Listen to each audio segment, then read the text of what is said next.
এই মুহূর্তে আপডেট আছে হাওড়া থেকেও, আমাদের সঙ্গে রয়েছেন সম্প্রীতি। হাওড়া নিয়ে আপডেট দেবে সম্প্রীতি।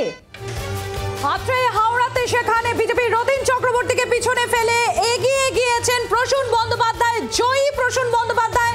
যদিও এখনো অফিসিয়ালি অ্যানাউন্সমেন্ট হয়নি, কিন্তু জি 24 ঘন্টায় সেই খবর আমরা তুলে ধরছি। হাওড়াতেও ফুটলো জোড়া ফুল, হাওড়ায় জয়ী তৃণমূল কংগ্রেসের প্রার্থী প্রসূন বন্দ্যোপাধ্যায়। হাওড়াতে জয়ী তৃণমূল কংগ্রেসের প্রার্থী প্রসূন বন্দ্যোপাধ্যায়।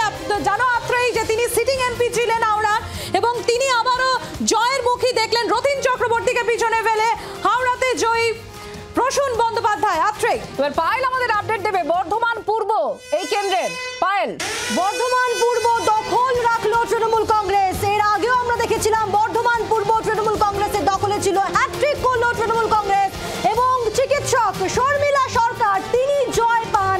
এবারে এই কেন্দ্র ধরে রাখতে তৃণমূল কংগ্রেস বাজি ধরেছিল চিকিৎসকের উপর, এবং সেভাবেই আমরা দেখলাম যে বর্ধমান পূর্বে জয় পেলেন তিনি এবং